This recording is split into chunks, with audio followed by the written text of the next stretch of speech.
Olá pessoal, tudo bem? Vamos conversar hoje sobre um clássico da nossa literatura, A Mão e a Luva de Machado de Assis. Eu já tive a honra de ler e resenhar uma grande obra de Machado de Assis, que é Memórias Póstumas de Brás Cubas, um livro que eu amei, é um dos livros favoritos da vida e tem resenha em vídeo, vou deixar nos cards para você assistir depois. Então eu tive a oportunidade de ler A Mão e a Luva e foi um livro que eu amei também, uma leitura muito gostosa, muito leve e vou compartilhar com você para incentivá-lo a ler.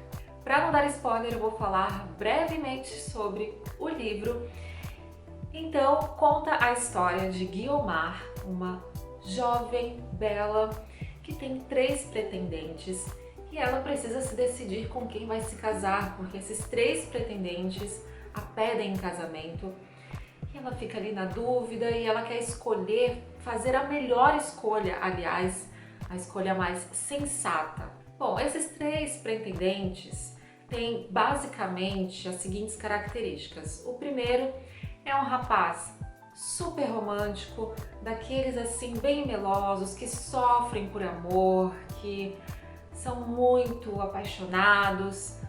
O segundo já é um rapaz bem mais racional, prático.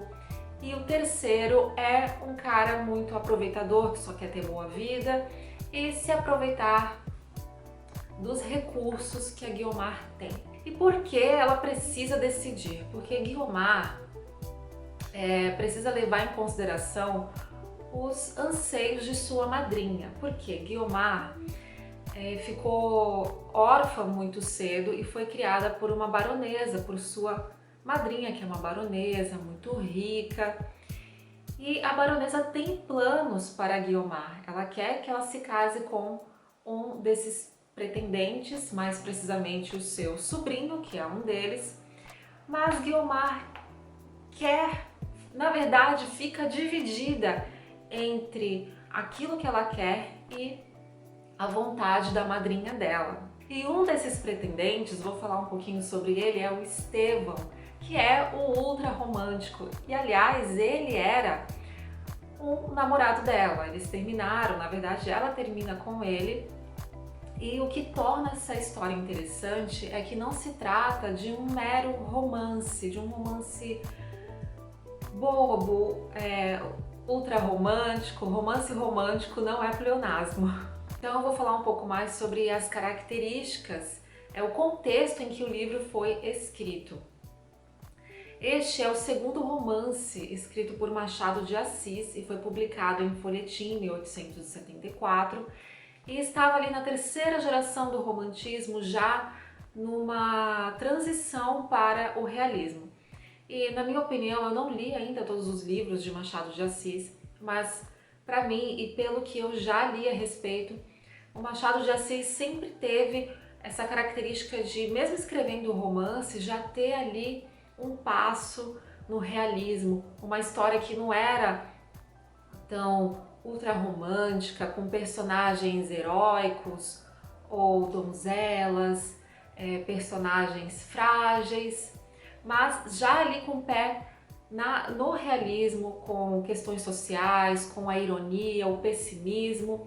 E Guiomar é uma protagonista que tem essa característica de ser uma mulher, uma jovem com o pé no chão, fria, calculista, que precisa tomar a decisão mais conveniente, mas não necessariamente baseada nos sentimentos dela. Isso que torna a história muito interessante, porque se trata de uma moça e as características dela não são um clichê, digamos assim. Ao mesmo tempo, Machado de Assis traz esse lado ultra romântico com o personagem Estevão, por conta desse sentimentalismo exagerado, do eu, do egocentrismo.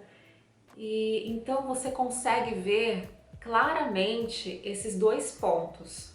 E é um livro que eu gosto muito de indicar para quem nunca leu Machado de Assis, porque é uma história bem leve, bem assim, um romance mesmo, uma narrativa breve, o livro é curtinho, então é ótimo para quem quer iniciar lendo Machado de Assis, porque infelizmente ele é muito criticado por conta de obras mais complexas e profundas, como Dom Casmurro e o próprio Memórias Póstumas de Brás Cubas. Mas A Mão e a Luva já tem uma narrativa, um enredo bem mais leve. E engraçado que me lembrou muito os livros de Jane Austen, por conta desse romance, de enfatizar na personagem principal, de não ser uma moça boba, mas uma moça que tem inteligência, que tem presença.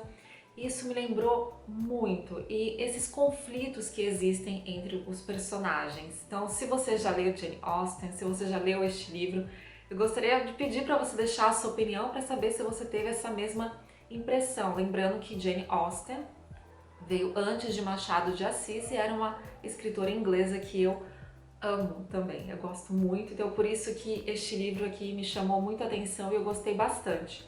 Não que eu achei que fosse uma cópia, longe disso, mas tem algumas características, até porque a Jane Austen também aproveitava os seus romances para criticar a sociedade em que ela vivia naquela época, e para mim, Machado de Assis também é muito crítico em relação à sociedade em que ele vivia, naquele contexto de escravidão, de elite, de pessoas que se aproveitavam para enriquecer, explorando outras pessoas. Isso você vê claramente em Memórias Póstumas e Dom Casmurro também. Um desses pretendentes de Guiomar tem essas características da pessoa que quer se aproveitar, que só quer ter uma vida boa e se aproveitar da riqueza alheia.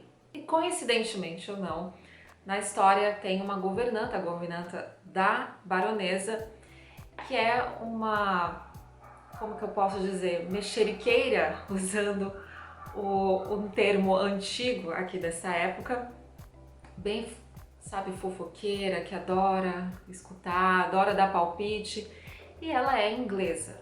Bom, não sei se é coincidência ou não, mas a presença dela apimenta um pouquinho mais a história. Eu gostaria de deixar um trechinho para vocês. É uma parte até que fala do Estevão, dessa parte sentimentalista, que é a seguinte: a natureza tem suas leis imperiosas, e o homem, ser complexo, vive não só do que ama, mas também, força de zelo, do que come. Sirva isto de escusa ao nosso estudante, que almoçou nesse dia, como nos anteriores, bastando dizer em seu abono que, se não o fez com lágrimas também, o não fez alegre. Mas o certo é que a tempestade serenara. O que havia era uma ressaca, ainda forte, mas que diminuiria com o tempo. Luís Alves evitou falar-lhe de Guiomar. Estevão foi o primeiro a recordar-se dela.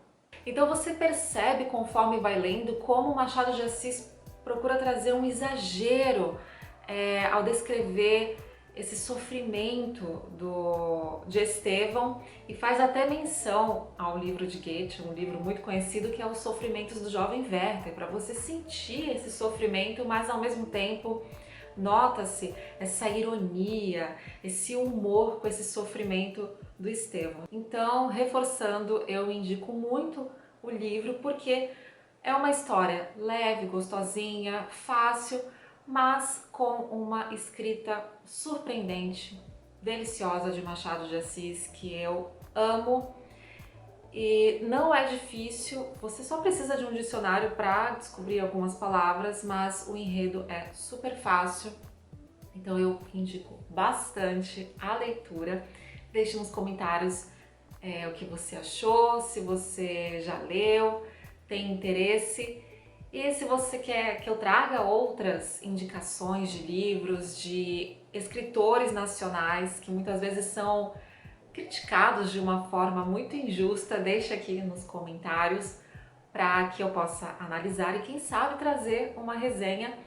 E eu espero trazer mais livros de Machado de Assis, porque o meu objetivo de vida é ler todos os livros, contos, o que for de Machado de Assis. Eu quero ler o máximo que eu puder, porque vale muito a pena e eu indico muito. Bom, se você gostou deste vídeo, deixe o seu like, compartilhe com seus amigos, e se ainda não é inscrito no canal, inscreva-se. E você também pode me seguir nas minhas redes sociais. Eu estou no Instagram como Marisol de Andrade, também no LinkedIn, no Facebook. E por hoje é só. Até a próxima!